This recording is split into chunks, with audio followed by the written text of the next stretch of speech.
देखिए last class में wind power plant जो पढ़ा था, उसका जो नेक्स्ट टॉपिक था वो था आपका सोलर पावर प्लांट।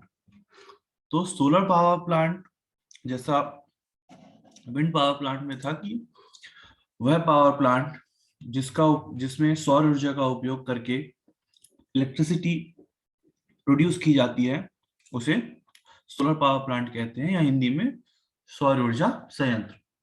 ये पीपीटी जो है आपके एक वीडियो की है। अगर आप लोग चाहते हैं तो आप लोग अगर डालोगे solar power plant in Hindi, तो आप लोगों को ये वीडियो यूट्यूब में मिल जाएगा। और वहीं पे आपकी पीपीटी है, वहीं से पीपीटी मैंने निकाली थी। क्योंकि इसमें इंग्लिश हिंदी दोनों में दिया है, इसलिए क्या कहते हैं, इस पीपीटी का यूज मैं कर रहा हूँ। चलिए आगे चलते हैं। देखिए जब भी हम सोलर पावर प्लांट की बात करेंगे, चूंकि आप लोगों के ये एग्जाम में नहीं आना है, ठीक है, एग्जाम में नहीं आना है, केवल टेस्ट में पूछा जाना है।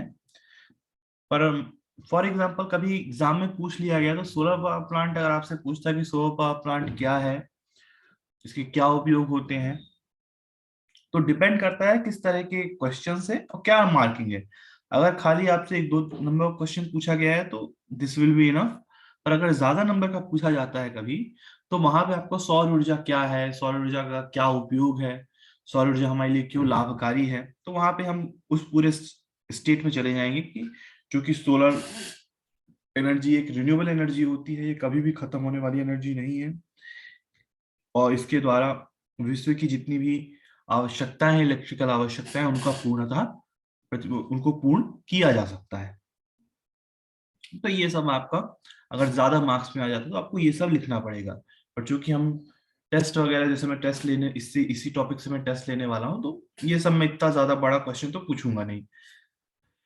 तो सबसे पहले जो मैंने बताया सोलर प्लांट की परिभाषा क्या है। अब सोलर प्लांट आपके कितने टाइप के होते हैं। पहला टाइप है आपका सोलर फोटोवोल्टिक पावर प्लांट, और दूसरा आपका सोलर थर्मल प्लांट। अब ये क्या होते हैं, किस प्रकार से उपयोग होते हैं, इसको हम आगे देखेंगे। तो सबसे पहले सोलर, चलो फोटोवोल्टिक प्लांट है।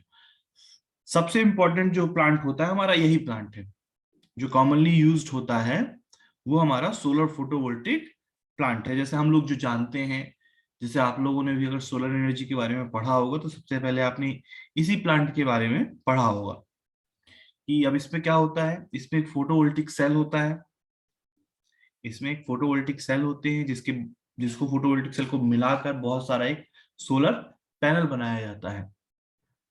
अब इसके बारे में कैसे बनता है हमारा पूरा पैनल, अभी आगे हम देखने वाले हैं। तो अब ये जो सोलर सेल है आपका, या जो पीवी सेल है, ये क्या करता है, ये सोलर एनर्जी को डायरेक्टली किसमें कन्वर्ट कर देता है, इलेक्ट्रिकल एनर्जी में। तो क्या होता है यहाँ पे एनर्जी कन्वर्जन, यहाँ पे एनर्जी कन्वर्जन होता है solar energy to electrical energy. और इसका इंपॉर्टेंट चीज क्या है कि ये जो फोटोवोल्टिक सेल हैं आपके किस मटेरियल के बने हुए हैं। ये फोटोवोल्टिक सेल आपके एक सेमीकंडक्टर मटेरियल के बने हुए हैं। बेसिक इलेक्ट्रॉनिक्स में आपने पढ़ा होगा कि सबसे ज्यादा सेमीकंडक्टर मटेरियल जो यूज होता है दैट इज सिलिकॉन, राइट। उसके बाद फिर जर्मेनियम, और फिर गैलियम आर्सेनाइड, GaAs जिसको आप बोला करते थे। पर जो सिलिकॉन जो होता है दैट इज इकोनॉमिकल, वो इकोनॉमिकल होता है। अगर हम इलेक्ट्रिसिटी जनरेशन की बात करें तो वो हमारा इकोनॉमिकल है, उसमें इलेक्ट्रिसिटी भी इनफ जनरेट हो जाएगी और पैसा भी ज्यादा नहीं लगेगा। और अगर हम शुद्धता पे जाते हैं, इफिशियंसी पे जाते हैं, तो हम लोगों को थोड़ा महंगे सेल्स यूज करने पड़ेंगे, जहाँ पे गैलियम आर्सेनाइड होता है आपका GaAs, वो आपका ज्यादा इफिशियंट होता है। पर वहां पे प्रॉब्लम ये होती है कि वो हमको ज्यादा इकोनॉमिकल नहीं पड़ेगा। अब इस पे क्या कहते हैं, एक होता है फोटो इलेक्ट्रिक इफेक्ट।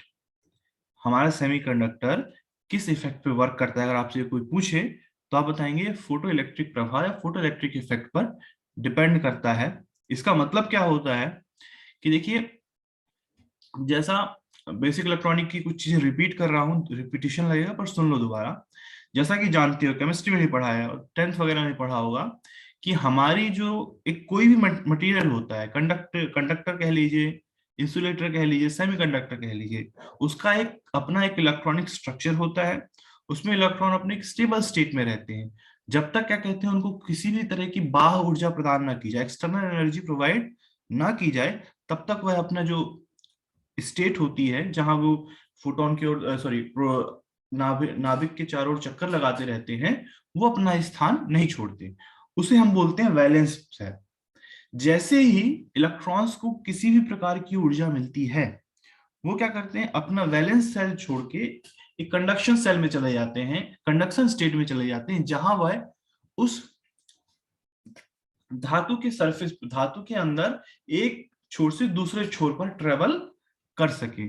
तो ऐसा ही सेमीकंडक्टर में होता है। इसमें क्या होता है कि जब भी कोई भी हमारी इलेक्ट्रिक रे, जो हमारी सन रेज है या रेडिएशन जो होता है, वह जैसे ही सेमीकंडक्टर मटेरियल से टकराता है, तो वो एक फोटोन, जो हमारे प्रकाश होता है उसको हम बोलते हैं फोटोन, जो हमारी प्रकाश ऊर्जा है, ऊष्मीय ऊर्जा है, उसको हम बोलते हैं फोटोन।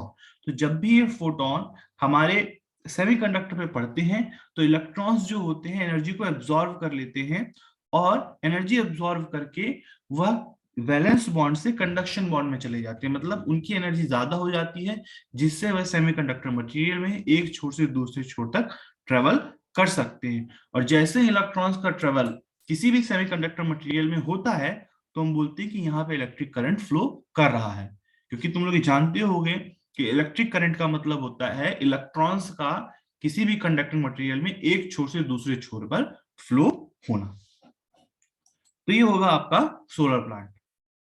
अब सोलर थर्मल प्लांट की बात करें, तो सोलर थर्मल प्लांट का अगर मैं एक सिंपल आपको बताऊं कि सोलर थर्मल प्लांट ऐसा पावर प्लांट होगा जहां पर सोलर एनर्जी का उपयोग करके हम वाटर को बॉईल करेंगे, और बॉईल करके उसको स्टीम में चेंज करेंगे, और फिर स्टीम में चेंज करने के बाद हम स्टीम टरबाइन में उस स्टीम को इंपैक्ट कराएंगे, जिससे हमारा जनरेटर रोटेट होगा और इलेक्ट्रिसिटी आपकी प्रोड्यूस होगी।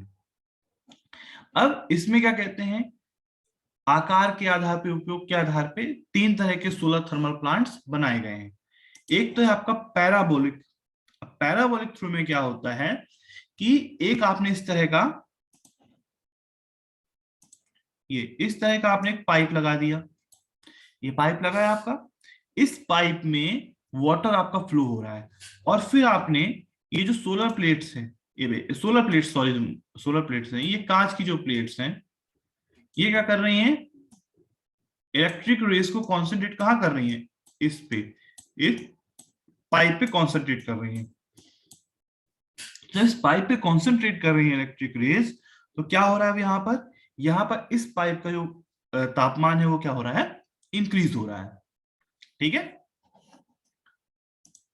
अब इससे क्या होगा कि जो पाइप में आपकी जो वाटर होगा वो किस में चेंज हो जाएगा, स्टीम में, स्टीम में चेंज हो जाएगा, जिससे आप उसका उपयोग टरबाइन में उसको इंपैक्ट कराकर आप उसको उपयोग कर सकते हैं क्या, इलेक्ट्रिसिटी जनरेट करने में। इसी तरीके से स्टील टावर। अब स्टील टावर में क्या है, ये देख रहे हो यहाँ नीचे, नीचे बहुत सारे परावर्तक लगे हुए हैं, रिफ्लेक्टर लगे हुए हैं।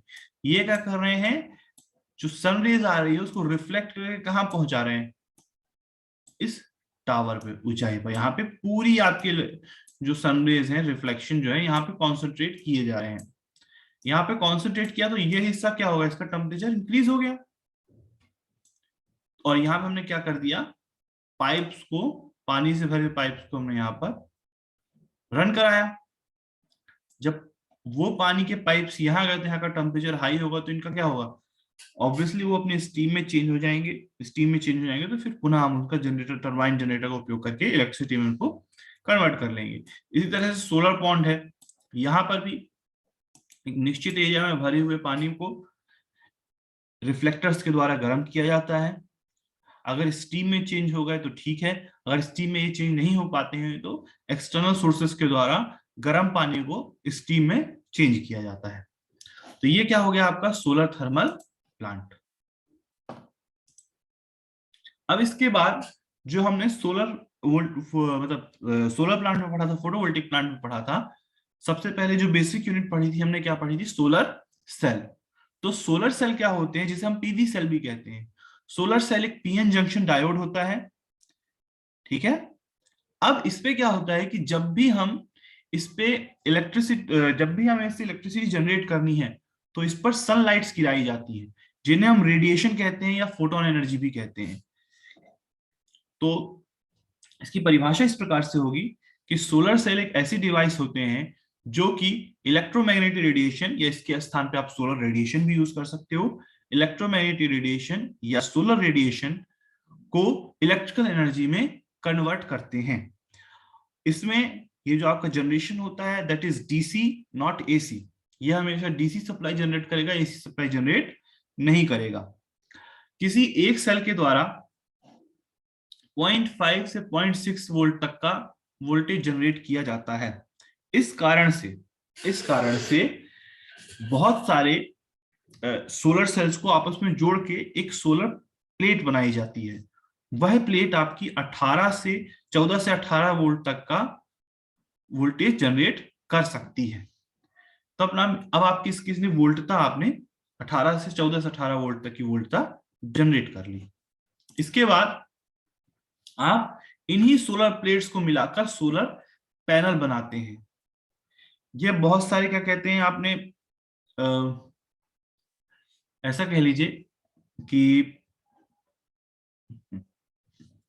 सबसे पहले आपका एक बेसिक यूनिट सोलर सेल होगी, इसको आपने बहुत सारे मिलाकर एक सोलर पैनल बनाया, और फिर एक ही सोलर पैनल नहीं होता, एक जो पूरी सोलर की आपकी वो होती है, जो बड़े बड़े जैसे अपने कॉलेज के ऊपर लगे हुए हैं छत पे, वो आपकी एक सोलर एरे लगी होती है। ये सोलर एरे जो होती है सामान्यतः इसको 230 वोल्ट और एक निश्चित करंट वैल्यू के लिए डिजाइन किया जाता है। इसमें क्या करते हैं, कई सोलर सेल्स को सीरीज और पैरेलल में कनेक्ट करके जितना आवश्यक वोल्टेज और करंट होगा जनरेशन के लिए आवश्यक होगा, उतना हम उतने सोलर सेल सीरीज में, उतने सोलर सेल हम पैरेलल में कनेक्ट करते हैं। हर सोलर सेल की एक वैल्यू अलग अलग होती है, जो मान लीजिए ये वाला जो होगा इतने हिस्से की वोल्टेज जनरेट करने की क्षमता, करंट जनरेट करने की क्षमता अलग अलग होगी। उसी के आधार पर इनको आवश्यकता अनुसार हम सीरीज और पैरेलल में कनेक्ट करेंगे। जब ऐसा हो जाता है तो हमारे पास एक सोलर की पूरी एरे हो जाती है। ठीक है, अब हो सकता है इसकी वैल्यू हो 55 वोल्ट, 55 वोल्ट हो। फिर क्या करते हैं हम कि अगर हमको 230 वोल्ट चाहिए तो हम उसी अनुसार इनको भी अलग अलग सीरीज पैरेलल में कनेक्ट करते हैं। जैसे आपके जो कॉलेज में ऊपर लगी हुई हैं वहां पे मेरे ख्याल से 7-8 आपकी सीरीज में है और उसकी 4 रो बनी हुई है, तो 4 पैरेलल में, और एक में शायद 7 या कुछ है ऐसे, 7 से 10 के बीच में कुछ number of cells, number of जो पैनल्स है वो सीरीज में लगे हुए हैं। वो जैसी हमारी आवश्यकता होती है वैसे हम उनको सीरीज और पैरेलल में कनेक्ट करते हैं। अब जब ये सोलर पैनल आपके सीरीज और पैरेलल में कनेक्ट हो गए तो ये आपका पूरा बना देता है एक सोलर, ये आपका एक स्मॉल सोलर प्लांट। अपने कॉलेज का जो प्लांट होगा वो एक स्मॉल सोलर प्लांट होगा। उसके आगे क्या होती प्रक्रिया वो अभी आगे मैं आपको बताऊंगा पूरा। Construction of solar panel.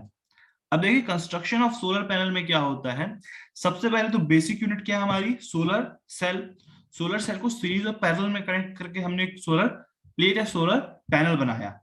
जो सोलर प्लेट और सोलर पैनल हुआ उसमें जो कनेक्शन होता है सोलर सेलों के बीच में वो एक कंडक्टिंग मटेरियल के थ्रू किया जाता है। अगर आप देखेंगे जब कभी आपको मैं ले जाऊंगा विजिट पे ऊपर, तो वहां पे आप देखेंगे कि उनके बीच में एक कॉपर वायर एल्यूमिनियम की परत के द्वारा बाकी सेल एक दूसरे से कनेक्टेड होते हैं। इसके बाद ये जो आपके सोलर सेल लगाए जाते हैं एक बैकिंग मटेरियल पे लगाए जाते हैं। उसके बाद ऊपर से एक आपकी फिर पॉलीमर सीट होती है, पॉलीमर सीट के ऊपर हमारे सेल लगे होते हैं। फिर सेल के ऊपर वापस एक पॉलीमर सीट, उसको प्रोटेक्ट करने के लिए एक पॉलीमर सीट होती है, और उसके ऊपर से एक ग्लास कवर होता है जो कि एक्सटर्नल बारिश धूल इत्यादि से उसको बचाता है। और फिर वो आपका एक फ्रेम होता है जिसमें आपका पूरा ये एक साथ सेट किया जाता है। साथ में ही सोलर पैनल्स में जब धूल जमती है तो वो आपके सोलर सेल की एफिशिएंसी को घटाता है, इसलिए ग्लासेस आपके हमेशा साफ होते रहने चाहिए। अब वर्किंग ऑफ सोलर सेल, ये डिस्कवर 1839 में हुआ था, इसका सब कुछ खास आपको याद कर रखने की आवश्यकता नहीं है, ये कभी टेस्ट में नहीं पूछूंगा ना, एग्जाम में पूछा जाता है। देखिए इसमें क्या होता है, सोलर सेल में एक बैकिंग मटेरियल होता है, उसके ऊपर पी टाइप लेयर होती है, फिर उसके ऊपर एन टाइप लेयर होती है, और पी और एन के बीच में एक होता है डिप्लीशन जोन। अब मैं इतना अज्यूम कर रहा हूं, इतना एक्सपेक्टेशन रख रहा हूं कि डिप्लीशन रीजन कैसे बनता है यह आपको पता होगा, और फिर उसके ऊपर होता है हमारा क्लास कवर। अगर नहीं है पता तो एक बार रिपीट कर लीजिएगा, बेसिक इलेक्ट्रॉनिक में था ये चीज। अब इसमें क्या होता है कि जैसे हमारे सोलर रेडिएशन पड़ते हैं, जैसे सोलर रेडिएशन पड़ते हैं आपके डिप्लीशन जोन पे, तो जो कि डिप्लीशन जोन जो होता है आपका एक आयंस का समूह होता है, पॉजिटिव एंड नेगेटिव आयंस का समूह होता है, और चूंकि वो एक स्टेबल स्टेट प्राप्त कर चुका है, इसलिए कोई भी आपके जो इलेक्ट्रॉन्स और होल्स होते हैं वो उस डिप्लीशन जोन को पार नहीं कर पाते। पर जैसे ही उस डिप्लीशन जोन में आपकी सूर्य की किरणें पड़ती हैं, तो वैसे वो बॉन्ड्स जो बने थे वो टूटने लगते हैं। तो चूंकि जो बॉन्ड्स आपके इलेक्ट्रॉन्स और होल्स के कारण बने थे वो बॉन्ड्स आपके टूटने लगे, तो एन टाइप में और पी टाइप में जो चार्ज कैरियर्स होते हैं उनका जो कॉन्सेंट्रेशन होता है वो बढ़ता जाता है। और जैसे ही हम इसे किसी लोड के पास जोड़ते हैं, लोड के साथ जोड़ते हैं, तो इलेक्ट्रॉन्स जो होते हैं वो आपके एन टाइप से पी टाइप लेयर की तरफ फ्लो होने लगते हैं। और जैसे ही ऐसा होता है, जैसे आपके इलेक्ट्रॉन्स फ्लो होंगे कहा, एन से पी की ओर, तो करंट आपका कहां से फ्लो होगा, करंट फ्लो होगा आपका पी टू एन, करंट आपका पी टू एन फ्लो होगा। तो इस प्रकार से आपके एक यूनिट सोलर सेल में जब जब सोलर रेडिएशन पड़ता है, तो आपके उस सोलर सेल से वोल्टेज जनरेट होता है, उसको कोई लोड जोड़ने पर आपको करंट प्राप्त होता है। चूंकि एक निश्चित अगर एक सोलर सेल आप यूज करोगे तो आप उसका इनफ आउटपुट नहीं दिखा पाओगे, इसलिए हम पूरा का पूरा पैनल यूज करते हैं। जैसे आप लोग कभी आगे प्रोजेक्ट्स वगैरह बनाएंगे, कभी सोलर से रिलेटेड अगर आपने बनाए, तो आप जो खरीदेंगे स्मॉल सोलर सेल नहीं खरीदेंगे, आप पूरा का पूरा पीवी मॉड्यूल या सोलर पैनल खरीदेंगे, छोटा वाला वो पैनल खरीदेंगे, और फिर उससे आपको enough voltage DC 12 volt 9 volt इस तरह का आउटपुट मिलेगा। अब इसके बाद जो सोलर प्लांट होते हैं, जो सोलर प्लांट हमारे लगते हैं वो किस प्रकार के होते हैं। अब इसमें सबसे पहले आप लोगों को ये जानना आवश्यक है, दो तरह के सोलर पावर प्लांट लगते हैं, पीवी पावर प्लांट। पहला ऑफ ग्रिड और एक ऑन ग्रिड। अच्छा, ऑफ ग्रिड और ऑन ग्रिड से आप क्या समझते हो। देखिए ऑफ ग्रिड इस तरह का सोलर प्लांट है जहां पे आपके सोलर पैनल लगे होंगे जो कि आपको डीसी सप्लाई देंगे, ठीक है, और डीसी सप्लाई से आप एक बैटरी चार्ज रखेंगे और बैटरी चार्ज करेंगे, और जब कभी लाइट जाएगी तो उस बैटरी का उपयोग करके इन्वर्टर से आप उसको एसी सप्लाई में कन्वर्ट करेंगे और आप उसको घर में यूज कर सकते हो। पर इस तरह के प्लांट ज्यादा हमारे लिए लाभकारी नहीं होते हैं। जैसा मैंने बताया था कि, अच्छा सॉरी अभी नहीं, आगे बताऊंगा कि सोलर पावर प्लांट का एडवांटेज ये है कि एक बार आपने इसको लगा लिया तो इसकी आपकी मेंटेनेंस कॉस्ट या रनिंग कॉस्ट बहुत ही कम है। मेंटेनेंस कॉस्ट और रनिंग कॉस्ट कम है क्योंकि इसमें किसी भी तरह का फ्यूल यूज नहीं हो रहा है। पर प्रॉब्लम यहाँ पे ये आ गई कि चूंकि आप ऑफ ग्रिड यूज कर रहे हैं, मतलब आपका वो सप्लाई मतलब आपके कनेक्शन से जुड़ा हुआ नहीं है, तो ऐसे केस में क्या होता है कि आपको बैटरी का खर्चा लग रहा है, बैटरी का खर्चा कंटिन्यूसली लग रहा है, क्योंकि बैटरी में आप क्या कहते हैं उसका बैटरी का पानी भी डालते हैं, उसका मेंटेनेंस भी करते हैं, और एक निश्चित समय बाद आपको बैटरी भी चेंज करनी पड़ती है ना। तो ऐसे केस में आपका कंटिन्यूसली एक रनिंग कॉस्ट रहेगा। तो इस कारण से ऐसे स्थान जो कि ग्रिड के आसपास है, जहां जहां कनेक्शन आपको मिल रहा है, वहां पर आप ऑफ ग्रिड तरह के प्लांट उपयोग नहीं करते हैं। मैं फिर से कह रहा हूं, हमारे solar power plant PV power plant दो टाइप के होंगे, एक ऑफ ग्रिड पावर प्लांट होगा और एक आपका ऑन ग्रिड प्लांट होगा। ऑफ ग्रिड प्लांट में क्या होता है कि हम इलेक्ट्रिकल एनर्जी को जिस स्थान में यूज करना है वही स्टोर करके रखते हैं। और चूंकि ये सोलर पैनल हमारी डीसी सप्लाई जनरेट कर रहे हैं, तो डीसी सप्लाई को स्टोर करने के लिए हमें यूज होती है एक बैटरी। वो बैटरी में हम सबसे पहले सोलर पैनल से प्राप्त डीसी करंट को सेव करते हैं, सॉरी स्टोर करते हैं, गलत वर्ड का यूज कर रहा हूं, स्टोर करते हैं। स्टोर करने के बाद जब कभी हमें आवश्यकता हुई बिजली की, हम इन्वर्टर का उपयोग करके डीसी को एसी में चेंज करते हैं और फिर पुनः हम उसका आवश्यकता अनुसार घर में यूज कर सकते हैं। That is of grid plant. Of grid plant की समस्या यह है कि चूंकि इसमें हम बैटरी यूज कर रहे हैं, इसलिए इसमें हमें लगातार रनिंग कॉस्ट और मेंटेनिंग कॉस्ट की आवश्यकता होगी। तो ये हमारे लिए उतना लाभकारी नहीं होगा जितना हम लाभकारी सोलर पावर प्लांट को बनाना चाहते हैं। इसके बाद एक होता है ऑन ग्रिड। अब ऑन ग्रिड में क्या होता है कि हमारे घरों में हमने सोलर पैनल लगा लिए, जैसे हमारे कॉलेज में हमने सोलर पैनल लगाया है, उसका क्या है, ऑन ग्रिड कनेक्शन है। अब उसका ऑन ग्रिड इन्वर्टर के द्वारा कनेक्शन है। सबसे पहले हमको सोलर पैनल से डीसी सप्लाई प्राप्त हुई। जो ऑन ग्रिड इन्वर्टर होता है वह यह कैलकुलेट करता है कि आपने कितनी बिजली प्रोड्यूस की है, और उसे वह एसी में डीसी को एसी में चेंज करता है। और जहां से हमारी सप्लाई आ रही थी वहीं से एक लाइन होती है जो हमारे सोलर पैनल से बनी हुई बिजली को वापस सब स्टेशन की तरफ भेज देता है, ट्रांसफार्मर का यूज करते हुए, एक्सटर्नल पावर ग्रिड का यूज करते हुए वापस सप्लाई को भेज देता है सब स्टेशन की तरफ। बाकी वो सब स्टेशन की इच्छा है कि वो अपने पास उस बिजली को लाना चाहता है, या फिर वहीं से ही, मान लीजिए हमारे कॉलेज में सोलर पैनल से बिजली बनी, तो उनके पास ये कंट्रोल भी है कि वो ट्रांसफार्मर में जाने के बाद वहीं मोहल्ले में आपकी नई बस्ती तरफ उस बिजली को ट्रांसफर कर सके। पर इवेंचुअली ये है कि उस बिजली का यूज करके वो किसी को इलेक्ट्रिसिटी सप्लाई कर रहे हैं और उस अनुसार वो लोग उसकी बिलिंग करेंगे। तो अब क्वेश्चन ये उठता है कि इससे हमें क्या फायदा हुआ। अब इससे हमें ये फायदा होता है कि जैसे कॉलेज में हम अपने सोलर पैनल्स लगे हुए हैं, तो जितनी बिजली हमने जनरेट की है, ऑन ग्रिड इन्वर्टर में जितनी बिजली हमारी गई है, वो कंट्रोलर में हमारा एक मीटर होता है, नेट मीटरिंग होती है, उसमें मीटर लगा होता है। वह रिकॉर्ड करता है कि आपके सोलर पैनल्स जो लगे हुए हैं उनके द्वारा कितनी बिजली बनाई गई, और फिर बाद में जो आपका बिल आता है उससे आपकी बिजली माइनस कर दी जाती है। अब एक क्वेश्चन यहाँ पे आता है लोगों को जनरली डाउट कि सर अगर ऐसा है तो हम बहुत सारे सोलर पैनल लगा लें और हम ही बिजली बनाए, तो हमको फिर सरकार, जो कंपनी होती है, वो हमको पैसा देगी। पर यहाँ पे भी एक चीज होती है कि यहाँ पे आपको एक निश्चित यूनिट तक ही अलाउ रहता है कि आप इतने तक वॉट का ही पावर प्लांट लगा सकते हैं, और वो डिपेंड करता है कि आप कितनी बिजली यूज करते हैं। मतलब आप जितना यूज करते हैं उससे ज्यादा आप बिजली नहीं बनाते। अगर आप उससे ज्यादा बिजली बनाएंगे तो उनको क्या कहते हैं, अलग अलग तरह के सेफ्टी मेजर्स और लाइन वगैरह अलग तरह की लगानी पड़ेगी। तो वो ये चाहते हैं कि जो हमारा सेटअप है उस पूरे सेटअप में ही आप बिजली का इलेक्ट्रिसिटी जनरेट करके वापस आप हमें भेजो।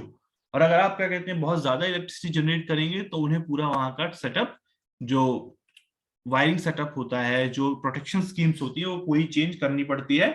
और वो पेमेंट भी नहीं कर सकते आपको, वो ऐसा प्रिफर नहीं करते कि वो किसी को बिजली बनाने के लिए पेमेंट करे। प्रेजेंट सिनेरियो में अगर आपकी घर से ज्यादा बिजली बनती भी, जितनी आपने उस महीने यूज की, उससे मान लिया आप कहीं बाहर चले गए, आपके सोलर पैनल ने बिजली बनाई, उसने एक्स्ट्रा बिजली वहां पर सप्लाई में दी, पर अभी भी वो एक्स्ट्रा बिजली का पैसा नहीं दिया जाता है प्रेजेंट में। आगे फ्यूचर में क्या होगा वो दूसरी बात है, पर प्रेजेंट में जो आप एक्स्ट्रा बिजली बनाते हैं उसका पैसा नहीं दिया जाता है, क्योंकि ऐसा बहुत कम केसेस में होता है। वो लोग पहले से इस बात का ध्यान रखते हैं कि आपकी यूज करने की क्षमता इतनी है तो आप इतने तक का ही प्लांट लगाइए, क्योंकि इसके लिए हमें परमिशन लेनी पड़ती है। हाँ, इसमें फायदा ये है ऑन ग्रिड पावर प्लांट में कि ऑन ग्रिड पावर प्लांट में हम हमेशा, एक बार हमने कैपिटल कॉस्ट लगा दी, उसके बाद हमें मेंटेनेंस कॉस्ट बहुत कम है। कभी हमको सोलर पैनल साफ करने पड़े या उनका कुछ हल्का सा मेंटेनेंस करना पड़ा तो करना पड़ा, अदरवाइज आपके लग जाते हैं, फिर उसके बाद उसकी कोई चिंता नहीं है। जैसे हमारे कॉलेज में लगा हुआ है, उसको हमको 2-3 साल में मेंटेनेंस कभी नहीं करना पड़ा। बस ये होता है कि कभी कभी उसमें जाके अपन को कपड़ा या पानी से उसको साफ करना पड़ता है, कि ताकि धूल वगैरह अगर जम गई हो तो वो आपका साफ हो जाए। अच्छा, अब इसके बाद अगर मैं आपसे पूछता हूँ कि सोलर पावर प्लांट के basic factor, sorry, basic construction क्या होता है, तो उसमें आप बोलेंगे सोलर पैनल, उसका ऑन ग्रिड इन्वर्टर या बैटरीज। ऑन ग्रिड इन्वर्टर या बैटरीज। ऑन ग्रिड इन्वर्टर का काम है कि वह डीसी को एसी में चेंज करके आगे ट्रांसमिशन के लिए भेजे। बैटरीज का काम है सोलर पैनल से प्राप्त डीसी करंट को स्टोर करके जब उसकी आवश्यकता पड़े तो वह इन्वर्टर को सप्लाई दे, जिससे उसे एसी करंट में चेंज करके घर में यूज किया जा सके। उसमें फिर ट्रांसफार्मर और एक्सटर्नल पावर ग्रिड। ट्रांसफार्मर क्या करता है, स्टेप अप करता है वैल्यू को, कि हमारे ट्रांसमिशन जितने वोल्टेज में ट्रांसमिशन हो रहा हो उसे वो उतने वोल्टेज में क्या करे, स्टेप अप करे और फिर आगे उसका एक्सटर्नल पावर ग्रिड के लिए भेजे। अब ये सब मैं बता चुका हूं। अच्छा, ये कंट्रोलर, जो मैं कंट्रोलर मिस कर गया था। हाँ, देखिए इसमें क्या है, कंट्रोलर द्वारा पैनल से बिजली उत्पादन के लिए कमांड एवं कंट्रोल सिग्नल प्रदान किए जाते हैं। इसमें क्या होता है मेन, कि हमारी कितनी बिजली बनी, कितनी बिजली गई, और कहाँ बैटरी में स्टोर करना है या हमें ग्रिड में भेजना है, वो सब काम कौन कौन करेगा, आपका ये कंट्रोलर करेगा। अब इसका एडवांटेज एंड डिसएडवांटेज। एडवांटेज क्या है, PV panels provide clean green energy. Obviously बात है, किसी प्रकार का इस पर प्रदूषण उत्पन्न नहीं हो रहा है। Solar energy supplied by nature, दस फ्री एंड अबेंडेंट, मतलब कि फ्री है और कभी भी खत्म नहीं होने वाली। सोलर एनर्जी सभी जगह अवेलेबल है, क्योंकि सनलाइट सब जगह लगभग आती है। आने वाले समय में सोलर पैनल की जो कॉस्ट है वो कम होगी, क्योंकि इसमें लगातार टेक्नोलॉजीज डेवलप हो रही हैं। तो आने वाले समय में ये हमारे लिए काफी फायदेमंद होगा। अभी सोलर पैनल्स लगाना थोड़ा महंगे पड़ते हैं, पर इवेंचुअली जब क्या कहते हैं आपकी नई नई टेक्नोलॉजीज आएंगे तो हो सकता है इसकी कॉस्ट हमारी कम हो। ये जो सबसे फिफ्थ वाला है कि ऑपरेशन और मेंटेनेंस कॉस्ट इसकी कम होती है। इसके बाद इसमें मैकेनिकल मूविंग पार्ट्स नहीं होते, इसलिए इसमें मेंटेनेंस की आवश्यकता बहुत ही कम है। बस वो जो आपके बेस होते हैं, अगर उनको आप उसमें आप सन ट्रैकिंग लगाना चाहेंगे, जैसे जैसे सन हमारा मूव करे वैसे वैसे हमारे पैनल्स भी मूव करे, जिससे हमारी जो सनलाइट है वो उसके लंबवत गिरे, जिससे इफिशियंसी उसकी ज्यादा होती है। इसके बाद residential solar panel are easy to install on roof tops, जैसे मैंने बताया कि हमारे कॉलेज में भी ऊपर रूफ टॉप्स में ही लगे हुए हैं। अब इसके डिसएडवांटेज देखते हैं। As in all renewable energy sources, solar energy has intermittency issue not shining at. अच्छा, इसमें क्या है, ये बोल रहा है कि वातावरण पे काफी डिपेंडेंट है सोलर एनर्जी। जैसे बाकी भी रिन्यूएबल एनर्जी सोर्सेज जो थे वो वातावरण पे डिपेंड करते थे, एटमॉस्फेयर पे डिपेंड करते थे, उसी प्रकार से आपका जो सोलर पीवी पावर प्लांट है या सोलर पावर प्लांट है, वह आपका वातावरण पे बहुत ज्यादा डिपेंड कर रहा है। इसका एक डिसएडवांटेज है। Solar energy panel requires additional equipment. इसमें क्या कहते हैं, हमें डीसी को एसी में चेंज करने के लिए इन्वर्टर की आवश्यकता है, इसका डिसएडवांटेज है। और जो हमारी रेगुलर सप्लाई आती है उसमें हमें ऐसी कोई आवश्यकता नहीं है। For continuous supply of electric power, specially for on grid connection, PV panels required not only inverter but also storage batteries. अब ये थोड़ा सा अलग है। ये क्या कर दिया है इसने, कि अगर हम ऑन ग्रिड में हम यूज कर रहे हैं तो इसने सोलर पैनल का पता है किस तरह से यूज किया है। ये डिसएडवांटेज उतना नहीं है। यहाँ पे वो ये कहना चाह रहा है कि हम सोलर पैनल का उपयोग इन्वर्टर के रूप में भी कर पाए। मतलब कि जैसे मान लीजिए जब हमारे यहाँ लाइट चली गई है तो हमें एक अलग से इन्वर्टर ना लगाना पड़े, हमारे घर में ही जो सोलर पैनल लगा हुआ है उसी के साथ हम एक डीसी बैटरी कनेक्ट कर दें और उस डीसी बैटरी को कनेक्ट कर देते हैं। जैसे हमारे यहाँ लाइट जाती है उस डीसी बैटरी के थ्रू हमें ऑन ग्रिड सप्लाई मिलने लगे। तो इस तरह का डिसएडवांटेज है, वैसा कोई इसको डिसएडवांटेज नहीं बोलेंगे, क्योंकि इन्वर्टर लोग अलग से भी लगवाते हैं। In case fourth, in case of land mounted PV panel installation, they are required relatively larger areas for deployment. Okay, अब यहाँ पे ये कहना चाह रहा है कि अगर हम एक पीवी पावर प्लांट बनाए, एक तो मैंने घरों वाले की बात की, पर एक हम specific for solar power plant बनाना चाहें तो हमें जो एरिया रिक्वायरमेंट है वो काफी ज्यादा एरिया की रिक्वायरमेंट होगी। जैसे मैंने कल बात की थी विंड पावर प्लांट के बारे में कि that is low electricity density, उसकी जो पावर जनरेशन डेंसिटी होती है वो काफी लो होती है। तो वही सेम प्रॉब्लम यहाँ पे है कि हमें एक निश्चित ऊर्जा जनरेट करने के लिए सोलर पावर प्लांट में थर्मल पावर प्लांट से ज्यादा जगह की आवश्यकता होगी, क्योंकि सोलर पैनल की जो एफिशिएंसी होती है वो काफी लो होती है। जैसे यहाँ पे नीचे लिखा हुआ है नेक्स्ट पॉइंट में कि सोलर पावर पैनल की एफिशिएंसी 14 से 25% तक होती है। अब PV panels are fragile and can be damage relatively easily. अब चूंकि क्या कहते हैं वो आपके एक सेमीकंडक्टर मटेरियल के बने हुए हैं, तो मशीनों की तुलना में तो वो आपके थोड़ा नाजुक होंगे, तो उनका ज्यादा ध्यान रखना पड़ता है। Installation cost of PV solar PV power plant is very high. इनकी जो इंस्टॉलेशन कॉस्ट है वो थोड़ा हाई है, जैसे मैंने अभी बताया कि चूंकि जो हमारे सेमीकंडक्टर मटेरियल्स होते हैं उनकी प्राइस जो है अभी काफी ज्यादा है।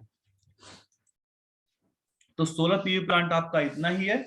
इसके अलावा जो डाउट होंगे अभी जैसे क्लास आपकी एंड होती है दोबारा ज्वाइन करके आप लोग पूछ लीजिएगा।